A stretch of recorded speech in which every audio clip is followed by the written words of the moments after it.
क्या आप जानते हैं कि नवरात्रि के 9 दिन सिर्फ व्रत या पूजा का समय नहीं है? ये 9 दिन आपके जीवन के हर संकट को दूर करने, जन्म जन्मांतर के पाप मिटाने और आपके घर में सुख, समृद्धि और शांति लाने का अवसर है। आज हम आपको सुनाने वाले हैं नवरात्रि व्रत कथा। नवरात्रि के 9 दिन रोज सुनो और जीवन से दूर करो हर संकट। एक ऐसी दिव्य कथा जो माता रानी की अनुकंपा से राजा, गृहस्थ और साधारण व्यक्ति के जीवन में चमत्कार कैसे लाती है। इसे सुनकर आप जानेंगे कि क्यों भक्तों के जीवन में नवरात्रि केवल उत्सव नहीं, बल्कि आध्यात्मिक शक्ति और मोक्ष का मार्ग है।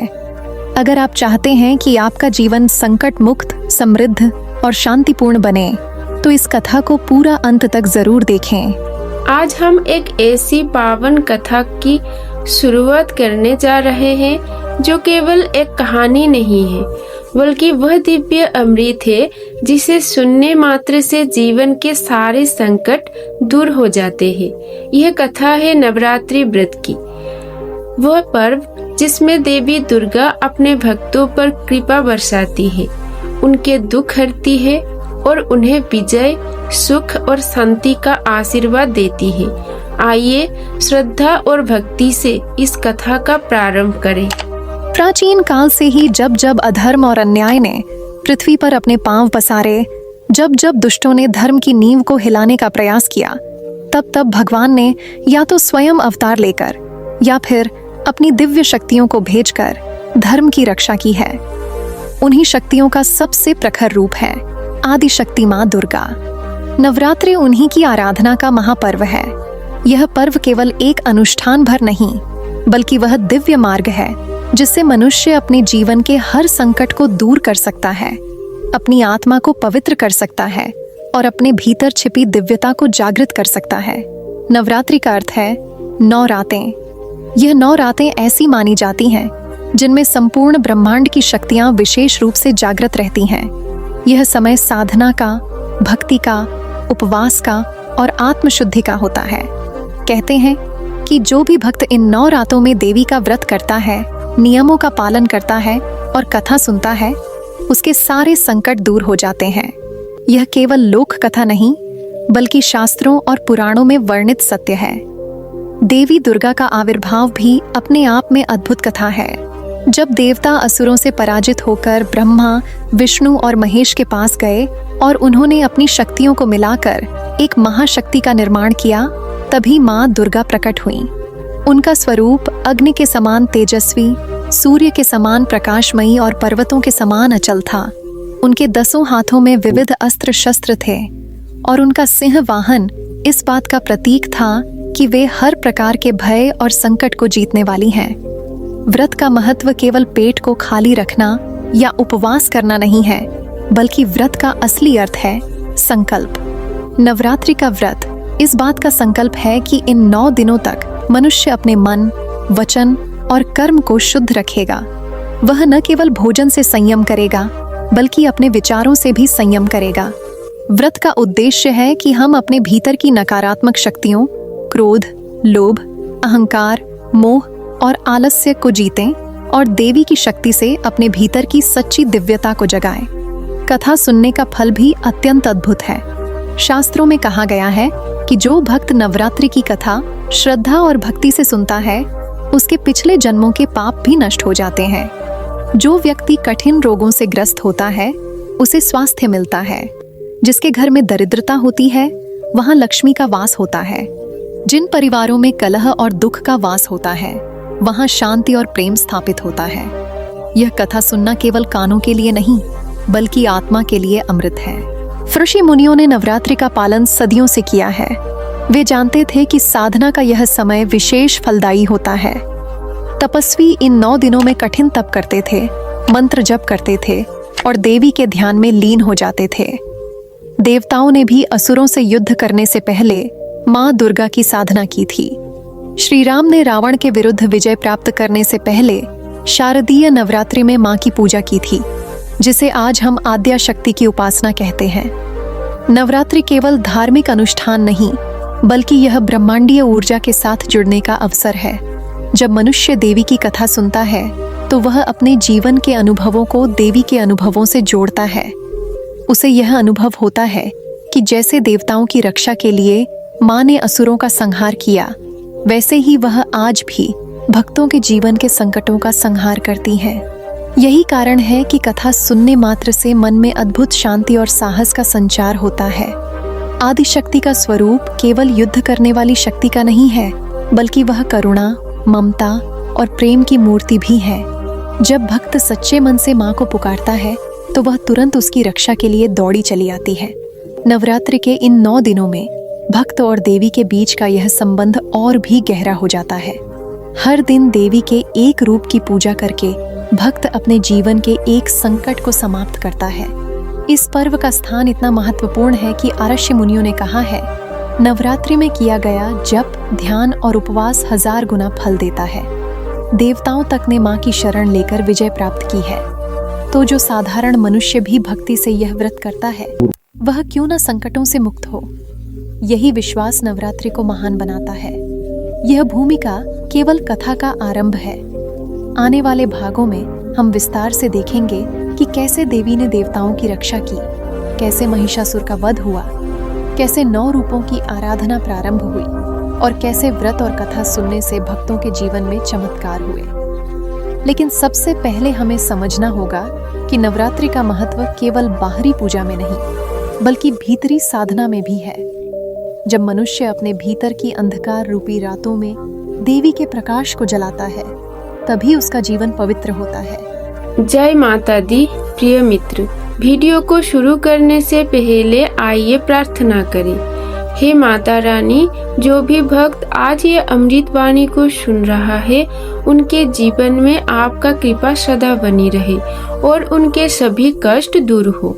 मित्र, ये अद्भुत वाणी को सुनने से पहले अपने विचार और भक्ति को व्यक्त करते हुए नीचे कमेंट में जय माता दी जरूर लिखें। यदि आप हमारे चैनल दिव्य शब्द पर नए हैं तो अभी सब्सक्राइब करें और घंटी के बटन को दबाएं, ताकि आप हमारे हर नई भक्ति यात्रा का हिस्सा बन सके। तो चलिए बिना देरी किए ये दिव्य यात्रा की ओर बढ़ते हैं। भक्तों, आपने सुना कि नवरात्रि का आध्यात्मिक महत्व क्या है और ये पर्व हमारे जीवन को कैसे बदल देता है। अब समय है उस पौराणिक आधार को जानने का जिसने इस व्रत और साधना को जन्म दिया। मार्कंडेय पुराण के देवी महात्मा से लेकर स्कंद, शिव और पद्म पुराण तक हर जगह माँ दुर्गा की शक्ति का वर्णन मिलता है।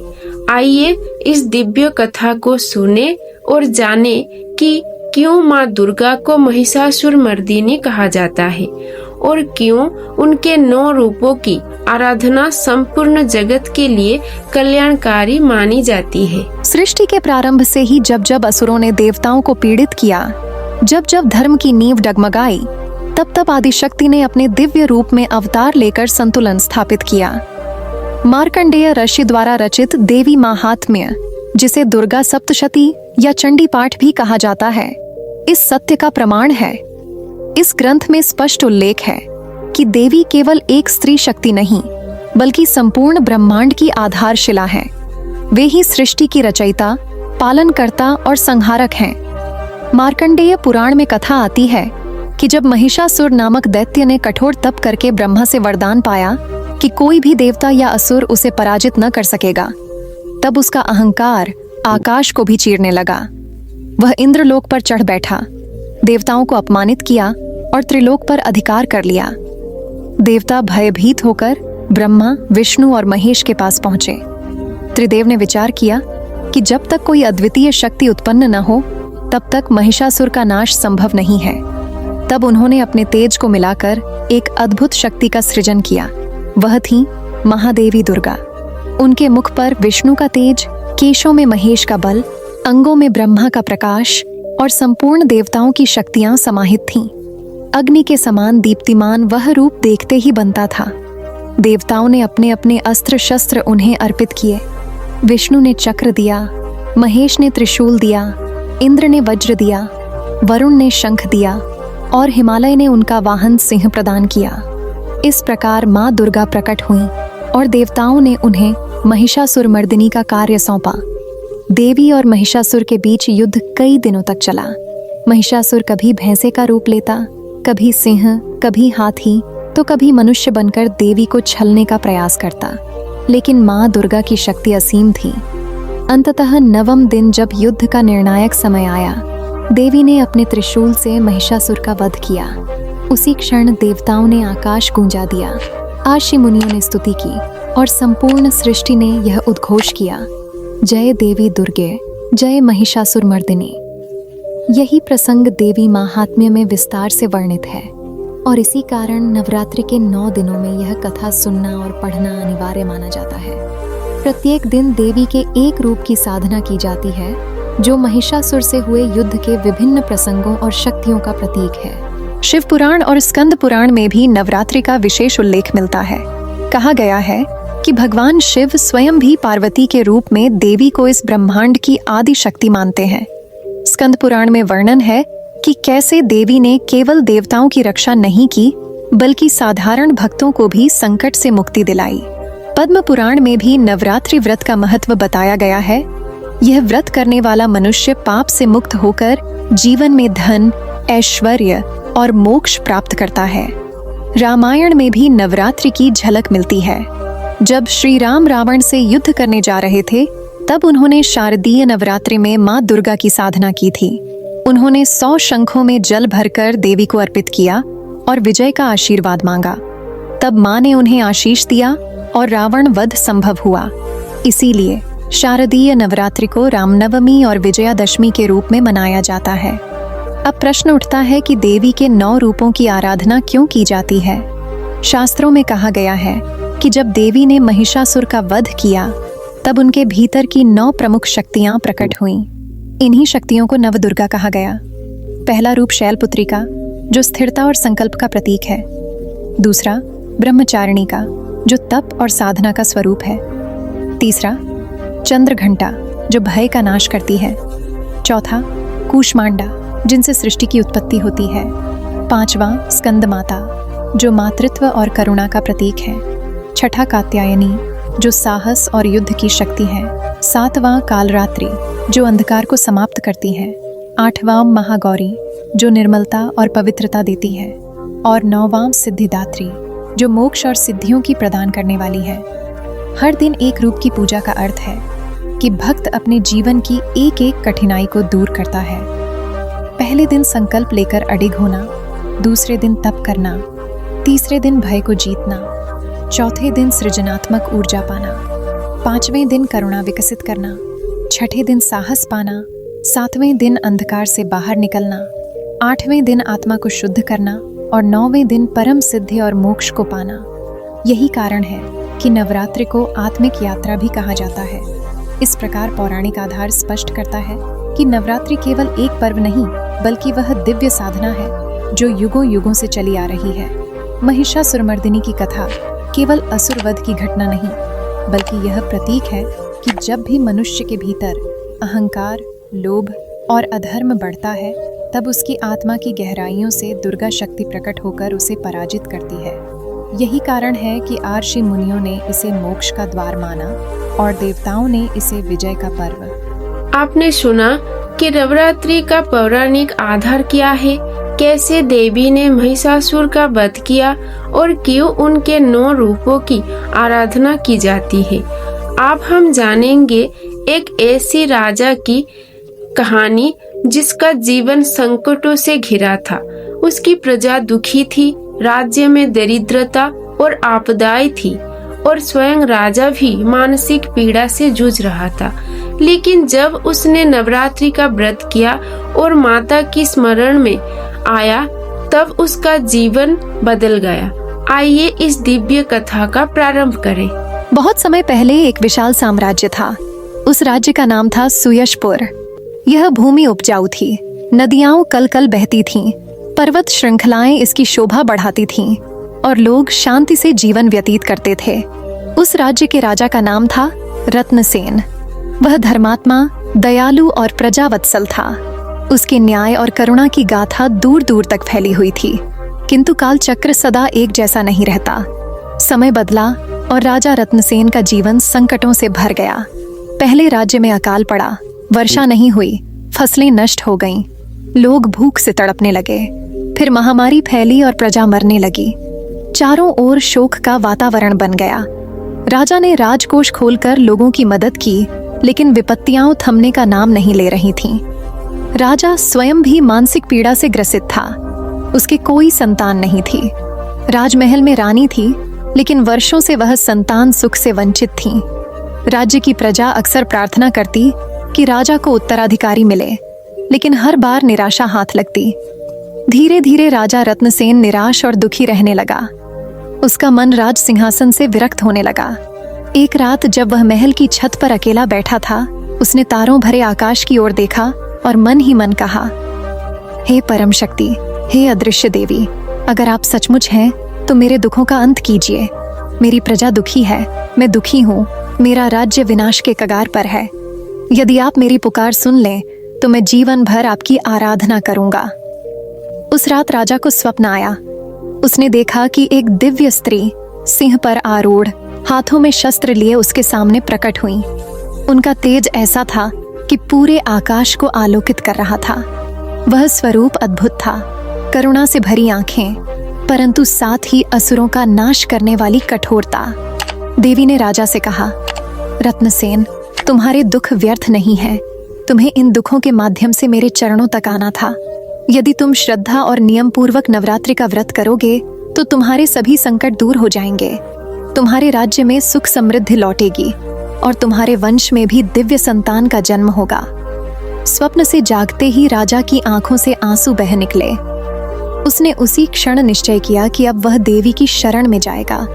उसने अपने राज पुरोहित को बुलाया और पूछा, गुरुदेव, नवरात्रि व्रत क्या है? इसे कैसे किया जाता है? क्या सचमुच इससे संकट दूर हो सकते हैं? पुरोहित ने हाथ जोड़कर कहा, राजन, यह कोई सामान्य व्रत नहीं। यह माँ दुर्गा की आराधना का सबसे श्रेष्ठ समय है। 9 दिनों तक उपवास, पूजा, कथा श्रवण और कन्या पूजन करने से जीवन के समस्त कष्ट समाप्त हो जाते हैं। देवी महात्म्य में इसका स्पष्ट उल्लेख है। नवरात्रि का व्रत करने वाले को कभी भय नहीं सताता। राजा ने तत्काल आदेश दिया कि आने वाले नवरात्र में पूरे राज्य में व्रत और पूजा का आयोजन होगा। स्वयं राजा और रानी भी इसमें भाग लेंगे। जब नवरात्रि का प्रथम दिन आया, राजा ने स्नान कर पवित्र वस्त्र धारण किए और संकल्प लिया, मैं यह व्रत अपनी प्रजा के सुख, अपने राज्य की समृद्धि और अपने वंश की वृद्धि के लिए कर रहा हूँ। हे माँ दुर्गा, कृपा कर इस व्रत को स्वीकार करें। राजा और रानी ने उपवास किया, कथा सुनी और देवी के चरणों में पुष्प अर्पित किए। पहले दिन से ही उन्हें अनुभव हुआ कि उनके मन का बोझ हल्का हो रहा है। दूसरे दिन राज्य में बादल छाने लगे और हल्की वर्षा हुई। लोगों ने कहा, देखो, देवी की कृपा से वर्षा हो रही है। तीसरे दिन महामारी का असर घटने लगा। बीमार लोग धीरे धीरे स्वस्थ होने लगे। नवरात्रि के प्रत्येक दिन राजा ने देवी के एक रूप की पूजा की। शैलपुत्री के दिन उसने संकल्प लिया कि वह कठिनाइयों में भी अडिग रहेगा। ब्रह्मचारिणी के दिन उसने तप का संकल्प लिया। चंद्रघंटा के दिन उसने भय मुक्ति का वर मांगा। इसी प्रकार 9 दिनों में उसका मन पूरी तरह बदल गया। अब वह केवल राजा नहीं बल्कि माँ का भक्त बन चुका था। नवमी के दिन जब कन्या पूजन हुआ तो राजा ने पहली बार अपने भीतर ऐसी शांति का अनुभव किया जैसा उसने कभी नहीं किया था। कन्याओं को भोजन कराते समय उसकी आंखों से आंसू बहते रहे। उसे लगा मानो माँ स्वयं इन बालिकाओं के रूप में आई हों और उसका आशीर्वाद दे रही हों। जब नवरात्रि का व्रत पूर्ण हुआ तभी राज्य में चमत्कार हुआ। वर्षा भरपूर हुई, खेतों में लहलहाती फसलें उगीं, प्रजा प्रसन्न हो गई और कुछ ही महीनों बाद रानी गर्भवती हुई। राजा रत्नसेन का जीवन ही बदल गया। उसने महसूस किया कि माँ की शरण में आने से हर संकट का समाधान हो जाता है। इस प्रकार कथा का आरंभ दिखाता है कि नवरात्रि का व्रत केवल पूजा पाठ नहीं बल्कि वह दिव्य साधना है जो भक्त के जीवन से संकटों को हर लेती है। जिस तरह राजा रत्नसेन ने निराशा और दुख में माँ को पुकारा और नवरात्रि का व्रत किया, उसी प्रकार आज भी कोई भी भक्त यदि श्रद्धा और नियम से इस व्रत को करे तो उसके जीवन की कठिनाइयां समाप्त हो जाती हैं। नवरात्रि की महिमा का असली सार तभी समझ में आता है जब हम माता दुर्गा के 9 रूपों की आराधना को आत्मसात करते हैं। 9 दिन, 9 रूप और 9 अनुभव, ये केवल परंपरा नहीं है, ये आत्मा की यात्रा है, अंधकार से प्रकाश की ओर। आज हम इन 9 रूपों की कथा और महिमा का विस्तार से श्रवण करेंगे। नवरात्रि की सबसे बड़ी विशेषता यह है कि इसमें माता दुर्गा के 9 रूपों की विधिपूर्वक पूजा और आराधना की जाती है।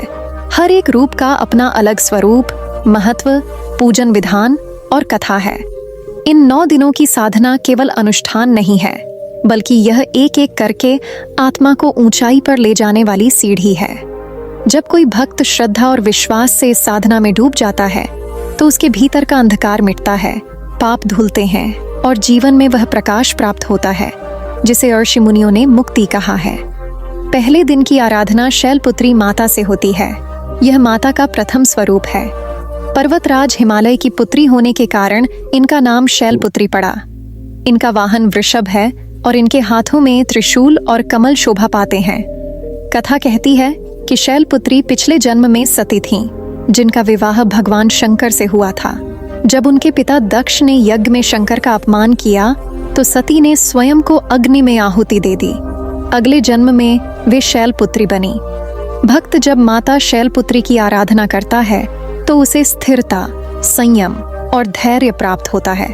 जीवन की डगमगाती नाव स्थिर हो जाती है। गृहस्थ जीवन की कठिनाइयां सरल हो जाती हैं। दूसरे दिन ब्रह्मचारिणी माता की उपासना होती है। यह तप और साधना की देवी है। इनके हाथों में जपमाला और कमंडल है। कथा कहती है कि ब्रह्मचारिणी ने कठोर तपस्या करके भगवान शिव को पति रूप में प्राप्त किया। सैकड़ों वर्षों की कठिन तपस्या, केवल बेलपत्र और जल पर निर्वाह और अंत में शिव का प्रसन्न होना, यह हमें यह शिक्षा देता है कि धैर्य और संयम से हर असंभव कार्य संभव हो जाता है। इस दिन की आराधना से मनुष्य के भीतर तप, साधना और संयम की शक्ति आती है। उसके अंदर आत्मविश्वास जागता है और वह कठिन से कठिन मार्ग पर भी आगे बढ़ सकता है। तीसरे दिन की देवी चंद्रघंटा है। इनका स्वरूप अत्यंत तेजस्वी और दिव्य है। इनके माथे पर अर्धचंद्र का अलंकार है और इनके 10 हाथ हैं, जिनमें विभिन्न अस्त्र शस्त्र और कमल सुशोभित हैं। यह देवी अपने सिंह वाहन पर आरूढ़ रहती हैं और दुष्टों का नाश करती हैं। कथा कहती है कि जब महिषासुर ने स्वर्ग लोक पर अधिकार कर लिया और देवताओं को संकट में डाल दिया, तब देवी चंद्रघंटा ने महिषासुर और उसकी सेना का नाश किया। इस रूप की आराधना से भक्त के जीवन से भय और अवरोध दूर होते हैं। जो लोग बार बार असफलता या शत्रु भय से ग्रस्त रहते हैं, उनके जीवन में यह पूजा ढाल बन जाती है। चौथे दिन की देवी कुष्मांडा है। इन्हें सृष्टि की जननी कहा जाता है। कथा कहती है कि जब ब्रह्मांड अंधकारमय था, तब माता कुष्मांडा ने अपनी मृदु और दिव्य मुस्कान से सृष्टि की रचना की। इसलिए इन्हें आदि सृष्टि की आराध्या कहा जाता है। इनका वाहन सिंह है और इनके 8 हाथों में अलग अलग अस्त्र शस्त्र और अमृत कलश सुशोभित हैं। इस दिन की आराधना से भक्त के जीवन में नई ऊर्जा और नई दिशा आती है। जो लोग निराशा या अंधकार में जी रहे होते हैं, उन्हें प्रकाश की राह मिलती है। 5वें दिन की देवी स्कंद माता है। यह ज्ञान और मातृत्व का प्रतीक रूप है। इनके गोद में बाल स्कंद कार्तिकेय विराजमान है। सिंह पर आरूढ़ यह देवी अपने भक्तों को ज्ञान, शक्ति और मोक्ष देती है। कथा कहती है कि जब देवासुर संग्राम में कार्तिकेय सेनापति बने, तब उनकी शक्ति का आधार उनकी माता ही थीं। इस दिन की आराधना से भक्त को ज्ञान की प्राप्ति होती है। उसकी बुद्धि निर्मल और तेजस्वी बनती है। 6ठे दिन की देवी कात्यायनी है। कथा कहती है कि महर्षि कात्यायन के तप से उत्पन्न होने के कारण इनका नाम कात्यायनी पड़ा। ये महिषासुर मर्दिनी कहलाती हैं। सिंह पर आरूढ़ ये देवी शत्रुओं का संहार करने वाली है। इस दिन की पूजा से विवाह में आने वाली बाधाएं दूर होती हैं। कन्याएं विशेष रूप से कात्यायनी माता की पूजा करती हैं ताकि उन्हें इच्छित वर प्राप्त हो सके। 7वें दिन की देवी कालरात्रि है। यह माता का उग्र रूप है। इनका वर्ण श्याम है और यह अपने भक्तों की रक्षा करती हैं। इनका वाहन गधा है। कथा कहती है कि देवी कालरात्रि ने अनेक दानवों का संहार किया और दुष्ट शक्तियों को मिटा दिया। भक्त जब श्रद्धा से इस रूप की आराधना करता है तो उसके जीवन के सबसे गहरे भय और अंधकार मिट जाते हैं। इसे रात्रि का प्रकाश भी कहा जाता है। 8वें दिन की देवी महागौरी हैं। इनका स्वरूप उज्ज्वल और कोमल है। कथा कहती है कि जब पार्वती ने कठोर तपस्या की तब उनका शरीर काला पड़ गया। तब भगवान शिव ने गंगा जल से स्नान कराया और उनका शरीर अत्यंत गौर वर्ण हो गया। तभी से उन्हें महागौरी कहा जाता है। यह देवी शांति, समर्पण और शुद्धता का प्रतीक है। इस दिन की आराधना से भक्त के पाप धुल जाते हैं और जीवन में शांति आती है। 9वें दिन की देवी सिद्धिदात्री हैं। यह माता सिद्धियों और शक्तियों की दात्री हैं। कथा कहती है कि यही देवी भगवान शंकर को अर्धनारीश्वर रूप प्रदान करती हैं। सिद्धिदात्री माता भक्तों को दिव्य सिद्धियां और शक्तियां प्रदान करती हैं। इस दिन की आराधना से जीवन की अंतिम बाधाएं भी दूर हो जाती हैं और आत्मा पूर्णता की ओर बढ़ती है। इन 9 रूपों की पूजा का रहस्य यही है कि हर दिन आत्मा एक नई सीढ़ी पर चढ़ती है। पहले दिन धैर्य, दूसरे दिन तप, तीसरे दिन साहस, चौथे दिन सृजन, 5वें दिन ज्ञान, 6ठे दिन विजय, 7वें दिन भय मुक्ति, 8वें दिन शांति और 9वें दिन पूर्णता। यह क्रम जीवन को पूर्णता की ओर ले जाता है। नवरात्रि केवल त्योहार नहीं, यह आत्मा की साधना है। जो भक्त श्रद्धा और विश्वास से 9 दिनों तक माता के इन रूपों की आराधना करता है, उसका जीवन संकटों से मुक्त हो जाता है। रोग, शोक, भय और दरिद्रता दूर होती है। उसे धन, बल, बुद्धि और समृद्धि की प्राप्ति होती है। सबसे बड़ी बात यह है कि उसके मन से अज्ञान का अंधकार मिटकर आत्मज्ञान का प्रकाश प्रकट होता है। यही कारण है कि ऋषि मुनि से लेकर सामान्य गृहस्थ तक सभी नवरात्रि के इन 9 रूपों की पूजा करते हैं। नवरात्रि केवल ग्रंथों तक सीमित नहीं है। इसकी महिमा लोक कथाओं, भक्तों की अनुभव और ऋषि मुनियों की स्मृतियों में भी गूंजती है। जब हम इन कथाओं को सुनते हैं तो हमें केवल पूजा का मार्ग ही नहीं बल्कि आस्था की शक्ति और भक्ति के चमत्कार भी देखने को मिलते हैं। आज हम उन प्रसंगों का श्रवण करेंगे जो हमारे हृदय में माता के प्रति प्रेम और विश्वास को और भी प्रगाढ़ बना देंगे। प्राचीन काल से लेकर आज तक नवरात्रि से जुड़ी अनगिनत लोक कथाएं हमारे देश के हर कोने में सुनाई जाती हैं। ये कथाएं केवल किस्से कहानियां नहीं हैं, बल्कि उनमें भक्ति और चमत्कार की सुगंध है। जब कोई भक्त माता दुर्गा के सामने नतमस्तक होता है तो उसकी पीड़ा माता तक पहुंचती है, और जब माता प्रसन्न होती हैं तो संकट पल भर में मिट जाते हैं। यही कारण है कि लोक जीवन में नवरात्रि को आशा और आस्था का पर्व कहा गया है। एक कथा आती है प्राचीन समय के एक राजा की, जिसका नाम था रत्नसेन। उसका राज्य समृद्ध था, लेकिन अचानक उस पर अकाल और महामारी ने आक्रमण कर दिया। राजा ने अपने मंत्रियों से उपाय पूछा, ऋषियों से सलाह ली, लेकिन कोई समाधान न मिला।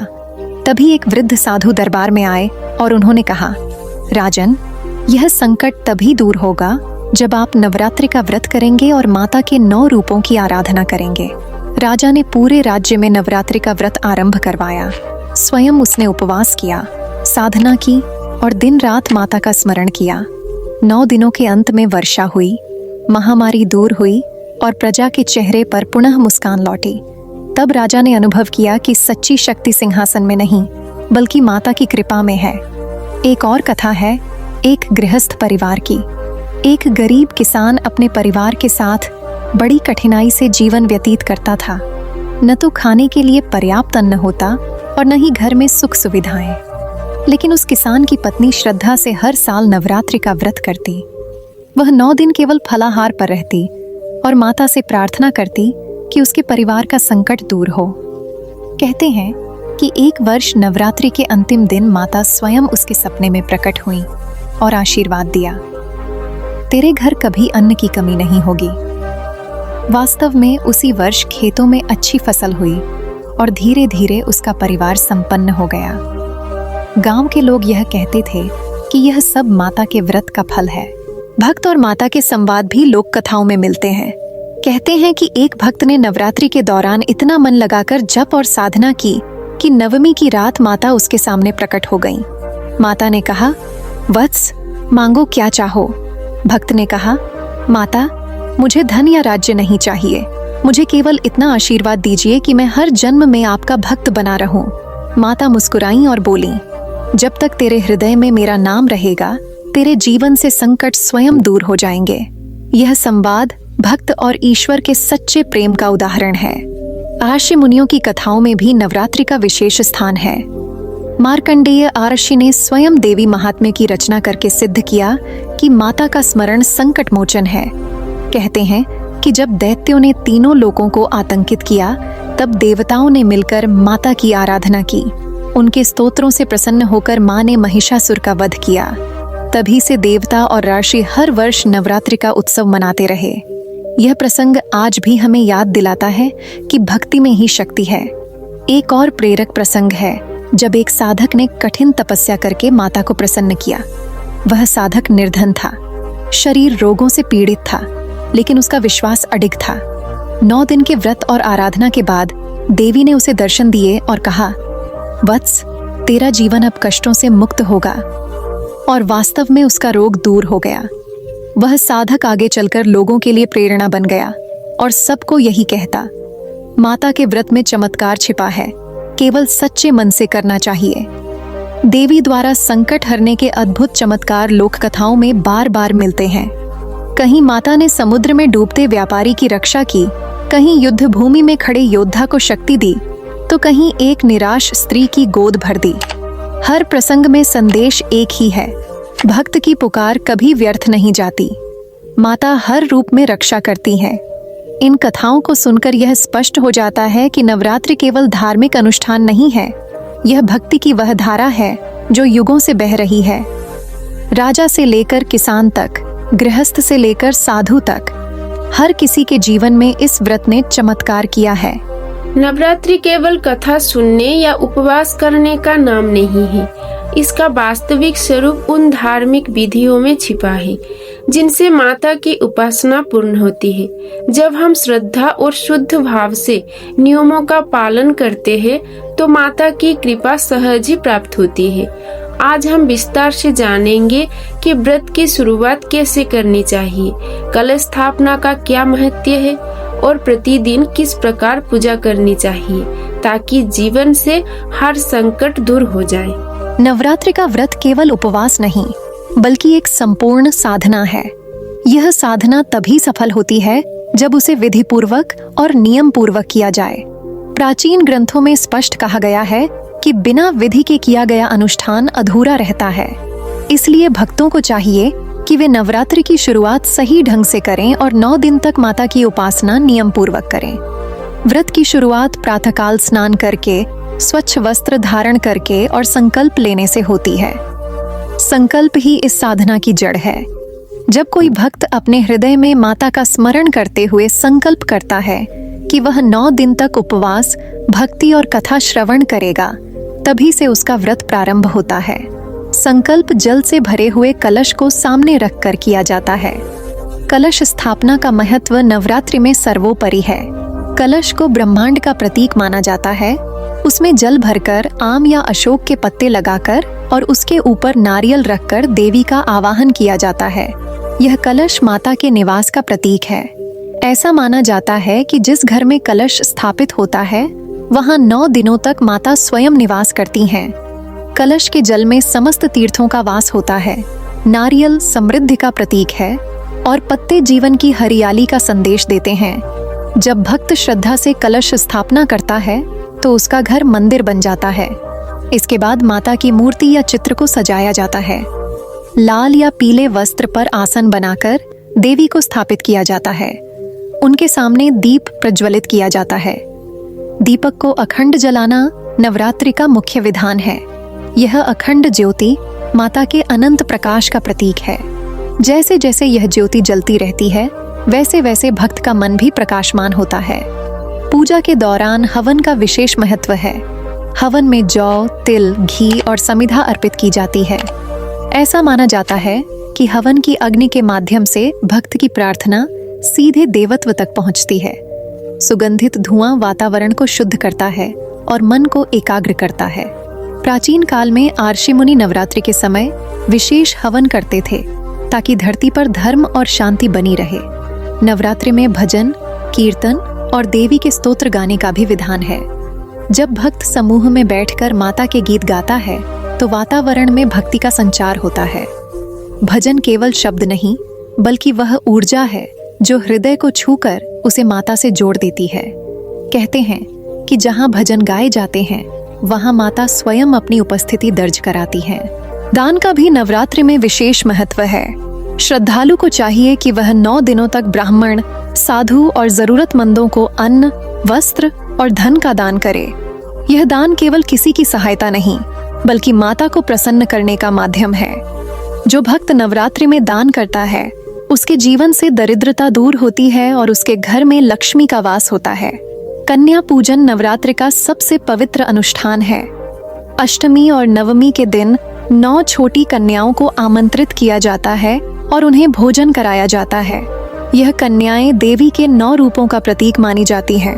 भक्त उनके चरण पखारते हैं, उन्हें भोजन कराते हैं और दक्षिणा देते हैं। ऐसा करने से माना जाता है कि माता स्वयं प्रसन्न होती हैं और भक्त को अपनी संतान की तरह आशीर्वाद देती हैं। रोजाना की पूजा विधि भी नियमबद्ध होती है। प्रातःकाल स्नान करके माता के सामने दीप जलाना, जल, चंदन, अक्षत, पुष्प और नैवेद्य अर्पित करना चाहिए। दुर्गा सप्तशती, देवी महात्म्य या दुर्गा चालीसा का पाठ करना चाहिए। संध्या के समय फिर से दीप प्रज्वलित करके भजन कीर्तन करना चाहिए। 9 दिनों तक यह क्रम निरंतर चलता रहना चाहिए। रोज की पूजा में भक्त अपने मन की व्याकुलता माता के सामने रखता है।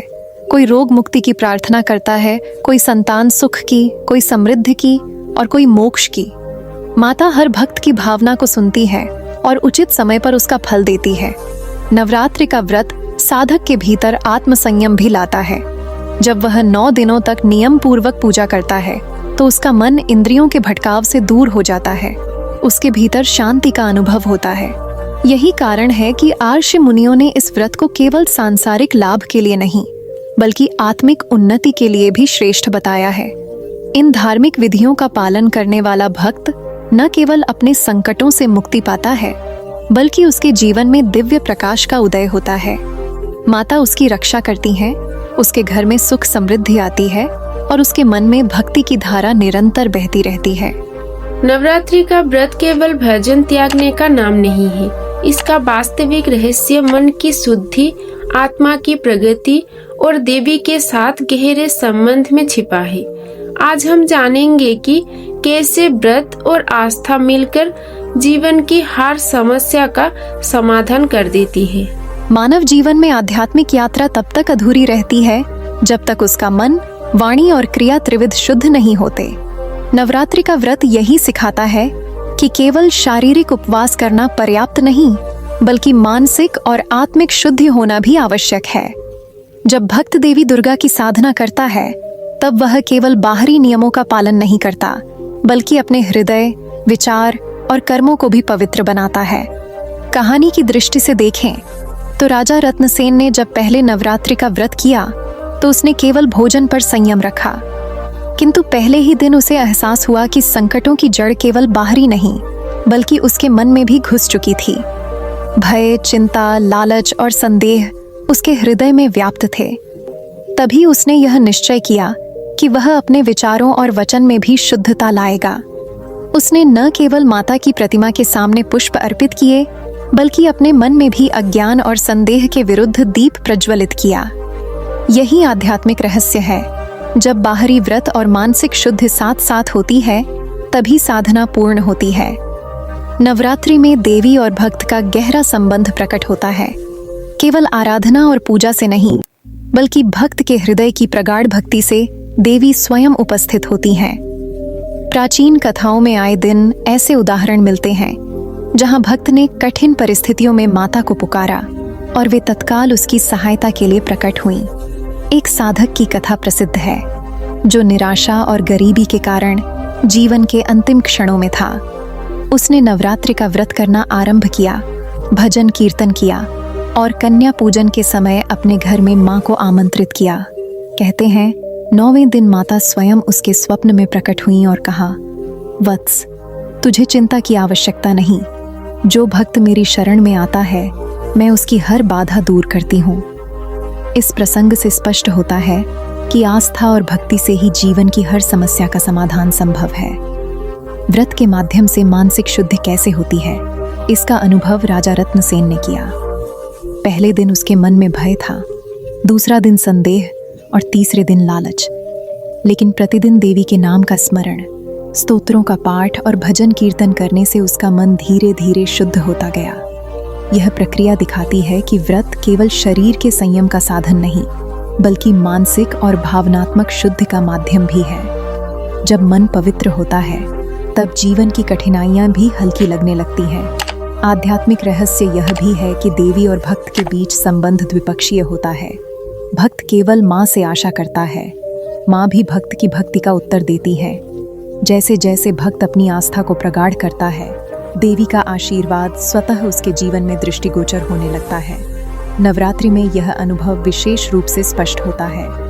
हर दिन की पूजा, कलश स्थापना, हवन, भजन और कन्या पूजन सिर्फ अनुष्ठान नहीं है, बल्कि यह संबंध बनाने के सूत्र है। भक्त का मन और हृदय देवी की ऊर्जा से ओतप्रोत हो जाता है।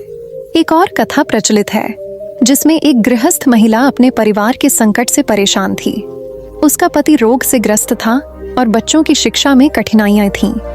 उसने नवरात्रि का व्रत किया और प्रतिदिन माता के नाम जप, भजन और कन्या पूजन किया। 9वें दिन उसे स्वप्न में देवी का दर्शन हुआ।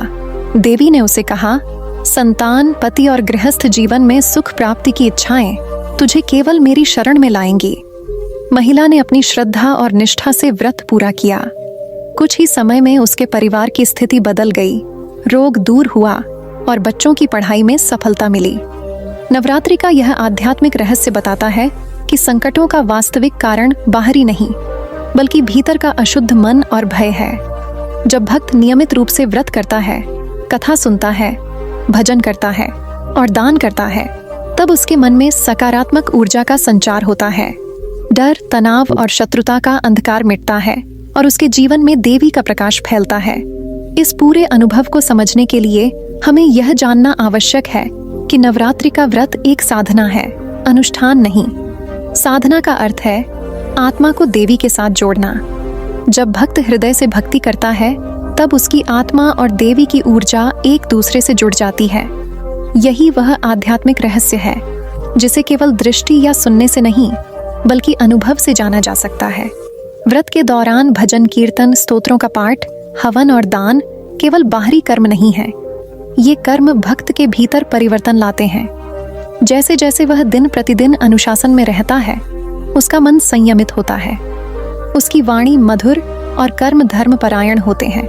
मानसिक और भावनात्मक रूप से जब वह शुद्ध होता है, तब जीवन में आने वाली विपत्तियां स्वतः हल होने लगती हैं। इस भाग का सबसे बड़ा रहस्य यह है कि नवरात्रि का व्रत केवल शारीरिक संयम का साधन नहीं है। यह आस्था, प्रेम, भक्ति, मानसिक शुद्धि और आत्मा की ऊंचाई का मिश्रण है। जो भक्त इसे सही अर्थ में समझता है और आस्था से पालन करता है, उसके जीवन में केवल संकट ही नहीं, बल्कि हर प्रकार की आत्मिक शांति और समृद्धि भी आती है। नवरात्रि के 9 दिन, 9 रूप और हर दिन की साधना इस आध्यात्मिक प्रक्रिया का हिस्सा है। पहले दिन शैलपुत्री से स्थिरता आती है, दूसरे दिन ब्रह्मचारिणी से तप और संयम, तीसरे दिन चंद्रघंटा से साहस, चौथे दिन कुष्मांडा से ऊर्जा, 5वें दिन स्कंद माता से ज्ञान, 6ठे दिन कात्यायनी से विजय, 7वें दिन कालरात्रि से भय मुक्ति, 8वें दिन महागौरी से शांति और 9वें दिन सिद्धिदात्री से पूर्णता। यह क्रम केवल अनुष्ठान नहीं, बल्कि आत्मा को दिव्यता की ओर ले जाने वाली सीढ़ी है। यही कारण है कि लोक कथाओं, पुराणों और आर्षि मुनियों ने नवरात्रि के व्रत और साधना का गहन रहस्य बताया। इस साधना के माध्यम से केवल संकट दूर नहीं होते, बल्कि भक्त के मन, वाणी और कर्म शुद्ध होते हैं। उसकी जीवन यात्रा सफलता, समृद्धि और शांति की ओर बढ़ती है। नवरात्रि का अनुभव केवल अनुष्ठान तक सीमित नहीं रहता। जब भक्त माता रानी के साथ संवाद करता है, अपने हृदय की पीड़ा, प्रेम और आशा साझा करता है, तब असली चमत्कार जन्म लेता है। आज हम उन भावनात्मक प्रसंगों को जानेंगे जहां श्रद्धा और संवाद के माध्यम से माता और भक्त के बीच गहरा रिश्ता प्रकट होता है। जब नवरात्रि का व्रत प्रारंभ होता है, तो प्रत्येक भक्त अपने हृदय में माता के प्रति अनुग्रह की भावना लेकर बैठता है। राजा रत्नसेन का उदाहरण लें। उसका मन पहले संदेह और चिंता से भरा था। उसने देखा कि उसके दरबार में मंत्रियों और सेनापतियों के बीच विश्वास और भय का मिश्रण है। उसकी पत्नी और पुत्रियों के मन में भी निराशा व्याप्त थी। ऐसे में रत्नसेन ने माता से संवाद करना आरंभ किया। व्रत के पहले दिन राजा ने स्वयं माता के सामने दीप प्रज्वलित किया और कहा, माँ, मेरा राज्य संकट में है, प्रजा दुखी है, मैं क्या करूं? तभी राजा ने अनुभव किया कि भीतर से एक शांति उत्पन्न हो रही है। वह समझने लगा कि संकट केवल बाहरी नहीं बल्कि आस्था और विश्वास की कमी से भी उत्पन्न होते हैं। इस दौरान परिवार के अन्य सदस्य भी धीरे धीरे नवरात्रि की साधना में शामिल हुए। पुत्रियों ने माता से प्रार्थना की कि उनके पिता स्वस्थ और राज्य में सुख समृद्धि लौटे। पत्नी ने कहा, माँ, हम केवल आपकी कृपा चाहते हैं, भोजन और धन की चिंता नहीं। इस संवाद में स्पष्ट होता है कि जब परिवार के सदस्यों के हृदय में श्रद्धा और विश्वास होता है तो साधना अधिक प्रभावी होती है। वहीं कुछ पात्र संदेह करते थे। एक मंत्री कहता, राजन, केवल व्रत और भजन से संकट दूर हो जाएगा?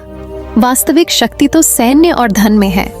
मंत्री का यह संदेह राजा के मन में भी हल्की अस्थिरता पैदा करता है। लेकिन धीरे धीरे जब 9 दिन के साधना और भक्ति का क्रम चलता है तो माता के चमत्कार सामने आते हैं। पहले दिन ही रोग मुक्ति, घर में अन्न का आना और प्रकृति की अनुकूलता जैसे संकेत दिखाई देने लगते हैं। भक्त और माता के बीच संवाद भावनात्मक रूप में भी प्रकट होता है। एक कथा में एक गृहस्थ महिला माता से कहती है, माँ, मेरे पति रोग से पीड़ित हैं, बच्चों का भविष्य अंधकार में है, कृपया हमारी रक्षा कीजिए। माता ने स्वप्न में प्रकट होकर कहा, भविष्य की चिंता मत करो, जो भक्त मेरी शरण में आता है उसकी हर समस्या मैं दूर कर देती हूँ। यह संवाद केवल शब्दों का नहीं बल्कि आत्मा का जुड़ाव था। महिला का विश्वास और भक्ति माता की कृपा और चमत्कार का कारण बन गया। संदेह और विश्वास के बीच विरोधाभास भी कथा को रोचक बनाता है। राजा रत्नसेन के दरबार में कुछ लोग निराशा व्यक्त करते थे, कुछ लोग श्रद्धा से प्रेरित होकर उपासना करते थे। यह विरोधाभास धीरे धीरे नष्ट हो गया। जैसे जैसे माता के चमत्कार सामने आए, संदेह करने वाले भी उनकी महिमा के सामने आत्मसमर्पण करने लगे। उदाहरण के लिए, मंत्री ने देखा कि युद्ध भूमि में उसकी सेना संकट में थी, लेकिन माता की कृपा से विजयी हुई। तब उसने स्वयं कहा, वास्तव में शक्ति देवी की भक्ति में है, न कि केवल हथियार और नीति में। धीरे धीरे चमत्कारों से सत्य प्रकट होता है। 9 दिनों के व्रत और आराधना के अंत में न केवल राजा और उसके परिवार का जीवन समृता है बल्कि पूरे राज्य में समृद्धि, शांति और स्थिरता आती है। भक्त का संवाद, परिवार की सामूहिक भक्ति और माता के चमत्कार यह सिद्ध करते हैं कि जीवन के हर संकट का समाधान केवल आस्था और साधना से संभव है। कहानी का एक और प्रेरक प्रसंग यह है कि एक गरीब किसान और उसकी पत्नी नवरात्रि के दिन रात साधना में लीन रहते थे। उनका गांव अकाल और रोग से ग्रस्त था। किसान अपनी पत्नी से कहता, यदि देवी हमारे घर आई तो शायद संकट दूर हो। पत्नी ने जवाब दिया, हमें संदेह नहीं करना चाहिए, केवल आस्था और भक्ति से ही रक्षा संभव है। 9वें दिन माता स्वयं उनके स्वप्न में प्रकट हुई और कहा, विश्वास की धारा कभी सूखी नहीं पड़ती। तुम्हारी भक्ति ने मुझे तुम्हारे घर बुलाया, अब संकट दूर होगा। इस संवाद ने किसान और पत्नी के जीवन को पूरी तरह बदल दिया। लोक कथाओं में यह भी वर्णित है कि जब भक्त अपनी भावनाओं, संदेहों और आशाओं को माता के समक्ष रखता है, तब माता उसकी हर आवश्यकता को समझती है। भक्ति के संवाद में केवल मांगना ही नहीं, बल्कि आत्मा की शुद्ध, मन की विश्वासपूर्ण प्रार्थना और परिवार की सामूहिक श्रद्धा शामिल होती है। यही नवरात्रि का असली रहस्य है, संवाद, आस्था और चमत्कार का संगम। इस प्रकार भक्त और माता के बीच भावनात्मक संवाद न केवल व्यक्तिगत संकटों को दूर करता है, बल्कि पूरे समाज और परिवार में विश्वास, प्रेम और सामूहिक भक्ति का वातावरण भी उत्पन्न करता है। संदेह से लेकर विश्वास तक, भय से लेकर श्रद्धा तक, सभी भाव धीरे धीरे आध्यात्मिक चमत्कार में बदल जाते हैं। नवरात्रि केवल 9 दिनों का व्रत या पूजा नहीं है, इसका वास्तविक फल मोक्ष और कल्याण है। जब भक्त श्रद्धा और निष्ठा के साथ कथा सुनता है और व्रत करता है, तब जन्म जन्मांतर के पापों का नाश होता है, संकट और रोग दूर होते हैं और जीवन में सुख समृद्धि तथा शांति का आगमन होता है। आइए जानते हैं इस दिव्य फल का रहस्य। नवरात्रि कथा सुनना और व्रत करना केवल धार्मिक अनुष्ठान नहीं है, यह एक गहन आध्यात्मिक साधना है जो भक्त के भीतर आध्यात्मिक जागृति और जीवन के कल्याण की धारा उत्पन्न करती है। जब भक्त श्रद्धा और निष्ठा के साथ माता दुर्गा के 9 रूपों का स्मरण करता है, तब उसकी आत्मा पापों से शुद्ध होती है। प्राचीन ग्रंथों में स्पष्ट रूप से वर्णित है कि जो व्यक्ति नवरात्रि में व्रत करता है और कथा श्रवण करता है, उसके जन्म जन्मांतर के पाप स्वतः नष्ट हो जाते हैं। राजा रत्नसेन ने नवरात्रि व्रत के दौरान अनुभव किया कि केवल भौतिक संकटों का ही नहीं, बल्कि उसके पूर्व जन्म के पापों का भी नाश हो रहा है। पहले दिन जब उसने शैलपुत्री का स्मरण किया, तब उसके मन में स्थिरता और दृढ़ता आई। दूसरे दिन ब्रह्मचारिणी का स्मरण करते समय उसने अपने भीतर के संदेह और भय को समाप्त किया। तीसरे दिन चंद्रघंटा और अन्य देवी के रूपों का स्मरण करते हुए उसके हृदय में आध्यात्मिक शक्ति का संचार हुआ। इस क्रम में न केवल बाहरी संकट दूर हुए, बल्कि उसके जीवन में स्थायी शांति और सामर्थ्य उत्पन्न हुई। लोक कथाओं में अनेक उदाहरण मिलते हैं जहां व्रत और कथा सुनने वाले भक्तों के जीवन में अद्भुत परिवर्तन हुआ। एक गरीब गृहस्थ परिवार की कथा प्रसिद्ध है, जिसमें माता के 9 रूपों की भक्ति ने परिवार की दरिद्रता, रोग और संकट को मिटा दिया। जब उन्होंने पूरी श्रद्धा और निष्ठा से नवरात्रि व्रत किया, तो उनके घर में अन्न और संपत्ति की कमी नहीं रही। उनके बच्चों की पढ़ाई और विवाह समय पर संपन्न हुआ। यह स्पष्ट संकेत है कि व्रत और कथा का प्रभाव केवल वर्तमान जीवन में ही नहीं, बल्कि आने वाले जन्मों में भी दिखाई देता है। नवरात्रि व्रत का सबसे बड़ा फल मोक्ष है। जब भक्त सात्विक जीवन जीते हुए माता की साधना करता है, उसका मन और कर्म शुद्ध होते हैं। उसके भीतर अहंकार का अंधकार मिटता है और आत्मा ईश्वर की ओर अग्रसर होती है। कहते हैं कि जो भक्त सच्चे मन से नवरात्रि कथा सुनता और व्रत करता है, वह जन्म जन्मांतर के दुखों और पापों से मुक्त हो जाता है। यह मोक्ष केवल मृत्यु के बाद ही नहीं, बल्कि जीवित रहते हुए भी अनुभव किया जा सकता है। संकट, दरिद्रता और रोग का दूर होना भी नवरात्रि व्रत का प्रत्यक्ष फल है। प्राचीन कथा अनुसार जब एक साधक ने 9 दिन माता की आराधना की, तो उसकी गृहस्थी में व्याप्त रोग, अकाल और अन्य बाधाएं समाप्त हो गईं। माता की कृपा ने उसके घर को सुख, समृद्धि और आनंद से भर दिया। यही कारण है कि लोक में कहा जाता है, जो भक्त नवरात्रि व्रत करता है, उसका जीवन संकटों से मुक्त होता है। जीवन में सुख, समृद्धि और शांति का आगमन केवल भौतिक साधनों से नहीं होता। नवरात्रि व्रत और कथा सुनने से भक्त के मन और हृदय में संतोष और आत्मिक शांति उत्पन्न होती है। जब मन शांत होता है, तो विचार सकारात्मक होते हैं, निर्णय सही होते हैं और कार्य सफल होते हैं। यह आध्यात्मिक स्थिति ही जीवन में वास्तविक समृद्धि और कल्याण लेकर आती है। एक और कथा में वर्णित है कि एक राजा, जिसे लगातार युद्ध और अकाल का सामना करना पड़ रहा था, उसने माता के 9 रूपों का व्रत किया। पहले ही दिन उसे स्वप्न में देवी का दर्शन हुआ और माता ने कहा, भक्त, तुम्हारी निष्ठा और भक्ति ने मुझे प्रसन्न किया। अब तुम्हारे राज्य और प्रजा के संकट दूर होंगे।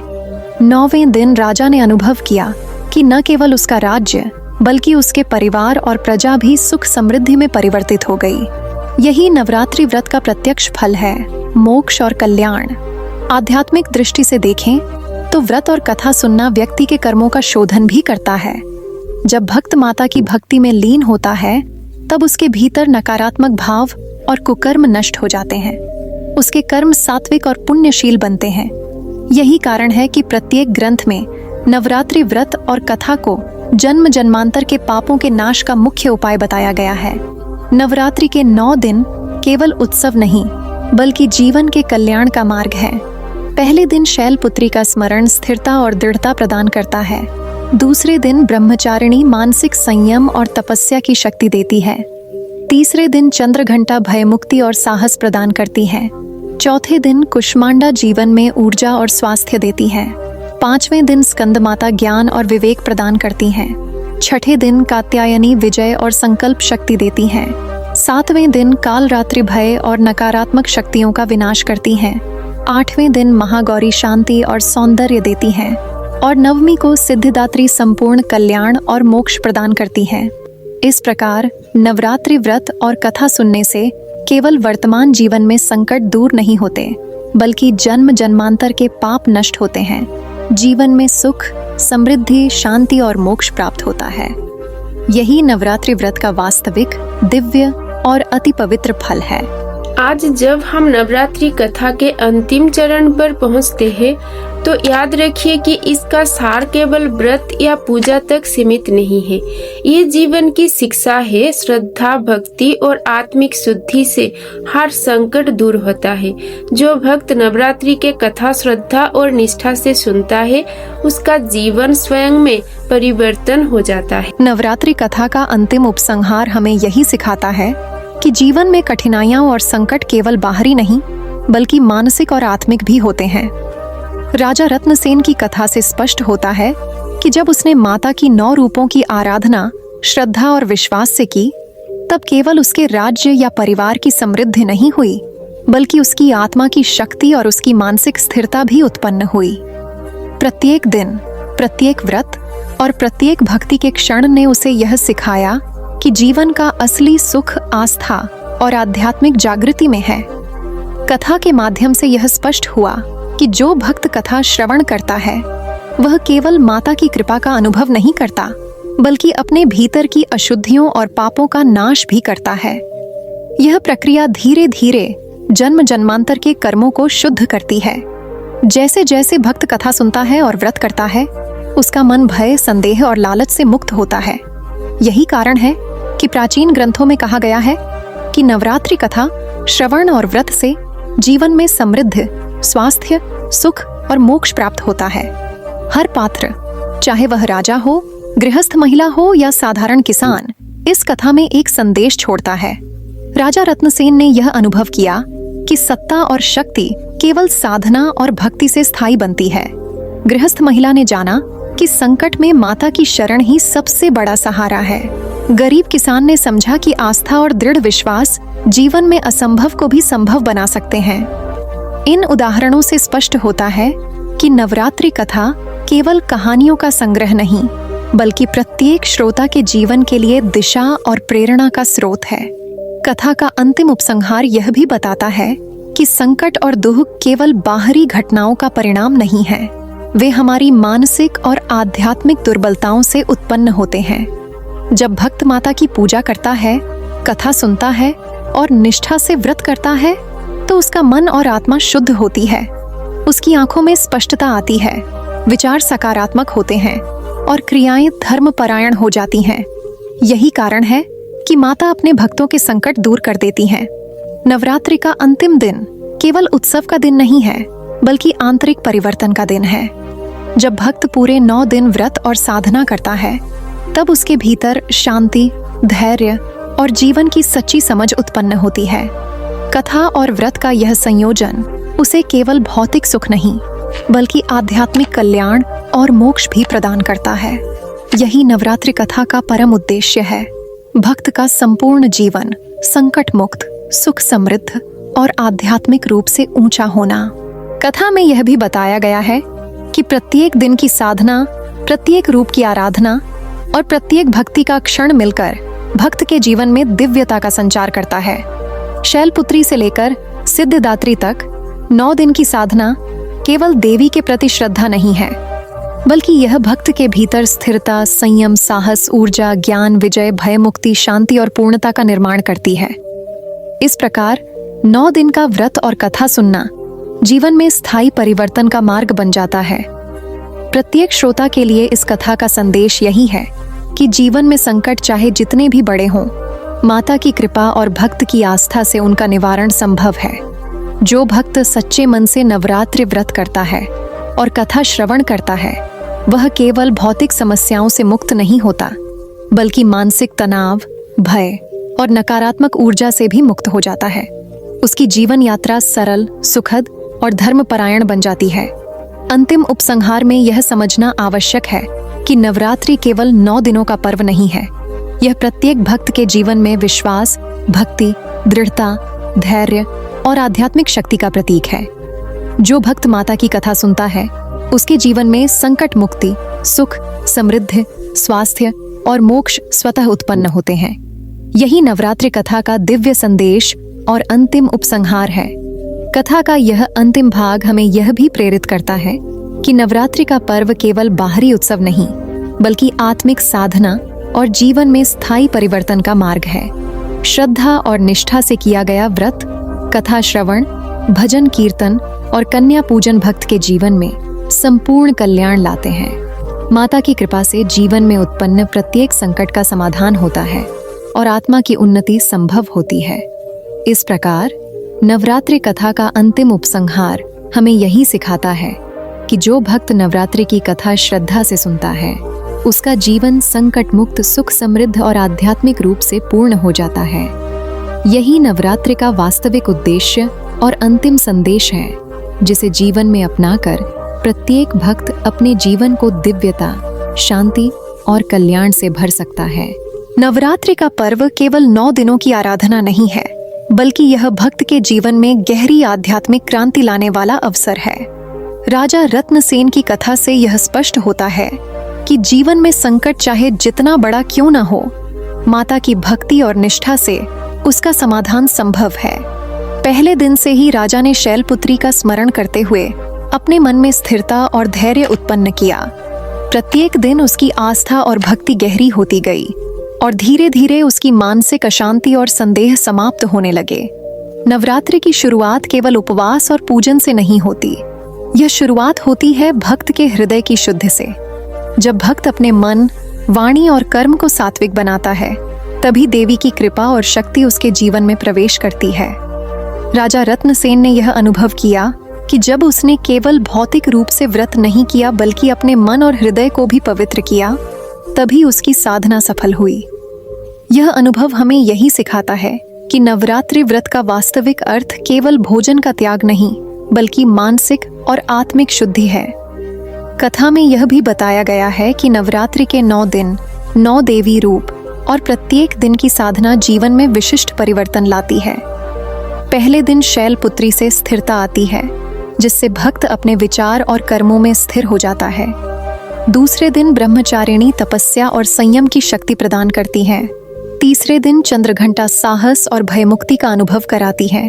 चौथे दिन कुष्मांडा ऊर्जा और स्वास्थ्य देती है।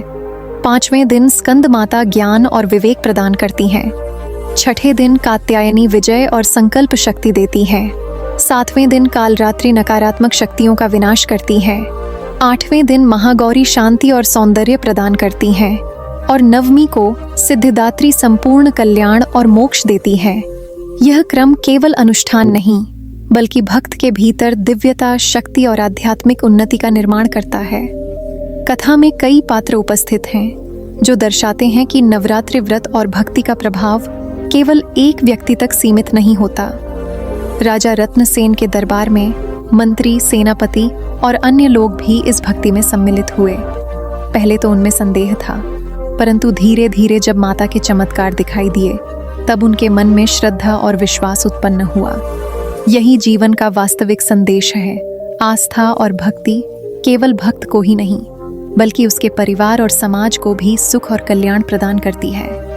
लोक कथाओं में अनेक उदाहरण मिलते हैं जहां गरीब गृहस्थ, साधक, किसान और व्यापारी नवरात्रि की भक्ति से अपने जीवन में अद्भुत परिवर्तन अनुभव करते हैं। एक गरीब गृहस्थ परिवार जो अकाल और रोग से पीड़ित था, ने 9 दिन माता की आराधना की और उनके घर में अन्न, धन और सुख का आगमन हुआ। उनके बच्चों की शिक्षा और विवाह समय पर संपन्न हुए। इस कथा से स्पष्ट होता है कि व्रत और भक्ति केवल आध्यात्मिक नहीं, बल्कि जीवन में व्यावहारिक रूप से भी लाभकारी हैं। कथा का एक और महत्वपूर्ण पहलू यह है कि भक्त और माता के बीच संवाद एवं भावनात्मक प्रसंग जीवन में परिवर्तन लाते हैं। भक्त अपनी पीड़ा, आशा और प्रेम माता के समक्ष रखता है। माता भक्त की आत्मा और हृदय को समझती हैं और उसके अनुरूप कृपा प्रदान करती हैं। राजा रत्नसेन के अनुभव से स्पष्ट होता है कि जब उसने माता से संवाद किया, तब उसके मन में भय और संदेह समाप्त हुआ। उसकी मानसिक स्थिति स्थिर और संतुलित हो गई और बाहरी संकट स्वतः हल होने लगे। आध्यात्मिक दृष्टि से देखें तो नवरात्रि कथा और व्रत का सबसे बड़ा फल मोक्ष है। जब भक्त श्रद्धा और निष्ठा के साथ कथा सुनता और व्रत करता है, तब उसके जन्म जन्मांतर के पाप समाप्त हो जाते हैं। संकट, दरिद्रता, रोग और मानसिक अशांति दूर हो जाते हैं। भक्त का मन, वाणी और कर्म शुद्ध हो जाते हैं। उसके जीवन में स्थायी सुख, समृद्धि और शांति उत्पन्न होती है। यही नवरात्रि व्रत और कथा का वास्तविक उद्देश्य और दिव्यता है। कथा में यह भी उल्लेखनीय है कि भक्त का अनुभव केवल भौतिक नहीं बल्कि मानसिक और आध्यात्मिक भी होता है। जब भक्त व्रत करता है और कथा श्रवण करता है, तब उसके भीतर संयम, साहस, धैर्य और सकारात्मक ऊर्जा उत्पन्न होती है। वह जीवन की कठिनाइयों को सही दृष्टिकोण से देखने लगता है। संकट और समस्याएं उसे भयभीत नहीं कर पाती। माता की कृपा और भक्त की निष्ठा उसे मानसिक और आध्यात्मिक बल प्रदान करती हैं। नवरात्रि कथा का अंतिम संदेश यह है कि जीवन में असली शक्ति केवल भौतिक साधनों में नहीं बल्कि आस्था और भक्ति में है। जो भक्त सच्चे हृदय से कथा सुनता है और व्रत करता है, वह न केवल संकट मुक्त होता है बल्कि जीवन में स्थायी सुख, समृद्धि, शांति और मोक्ष का अनुभव करता है। यह कथा हमें यही सिखाती है कि आस्था और श्रद्धा के माध्यम से हर कठिनाई का समाधान संभव है। कथा का पूर्ण सार यह भी बताता है कि नवरात्रि केवल 9 दिन का पर्व नहीं बल्कि जीवन की दिशा बदलने वाला दिव्य अवसर है। प्रत्येक दिन की साधना, प्रत्येक देवी रूप का स्मरण और प्रत्येक भक्ति क्षण जीवन में स्थायी परिवर्तन लाता है। भक्त का मन शुद्ध होता है, उसके कर्म पुण्यशील और धर्मपरायण बनते हैं। परिवार और समाज में सामूहिक भक्ति और श्रद्धा का वातावरण उत्पन्न होता है। इस प्रकार नवरात्रि कथा का संपूर्ण अनुभव भक्त के जीवन को संपूर्ण रूप से बदल देता है। संकट और दुख दूर होते हैं, जीवन में सुख, समृद्धि और शांति आती है। आस्था और भक्ति के माध्यम से जन्म जन्मांतर के पाप नष्ट होते हैं। भक्त की आत्मा देवी के अनुग्रह से परिपूर्ण हो जाती है। यही नवरात्रि का वास्तविक अर्थ और दिव्य संदेश है। नवरात्रि का यह समग्र अनुभव हमें यह सिखाता है कि केवल व्रत और पूजा का पालन ही पर्याप्त नहीं है। यह आत्मा की शुद्धि, मानसिक स्थिरता, परिवार और समाज में सामूहिक भक्ति और माता के साथ गहरे आध्यात्मिक संबंध का पर्व है। जो भक्त इसे श्रद्धा और निष्ठा से अपनाता है, उसका जीवन संकट मुक्त, सुख, समृद्ध और आध्यात्मिक रूप से पूर्ण बनता है। प्रिय मित्र, ये नवरात्रि कथा केवल एक कहानी नहीं थी बल्कि जीवन बदलने वाली प्रेरणा का स्रोत है। जैसा कि आपने देखा, श्रद्धा, भक्ति और निष्ठा से जीवन के हर संकट का समाधान संभव है। याद रखिए, मुश्किल समय में यदि हम माता रानी की भक्ति और अपने विश्वास को अपनाते हैं तो हर अंधकार का अंत होता है और जीवन में सुख, शांति और समृद्धि आती है। अगर आपको यह कथा पसंद आई और इसने आपके हृदय में विश्वास और प्रेरणा जगाई तो कृपया हमारे वीडियो को लाइक करें, इसे अपने प्रियजनों के साथ शेयर करें और हमारे चैनल को सब्सक्राइब करें, क्योंकि इसी तरह की दिव्य कथाएं और आध्यात्मिक मार्गदर्शन हम आपके लिए लाते रहेंगे।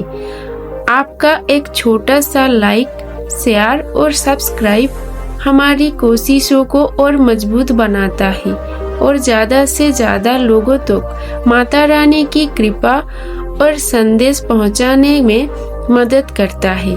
आइए हम सब मिलकर अपने जीवन को नवरात्रि की तरह उज्जवल और संकट मुक्त बनाएं।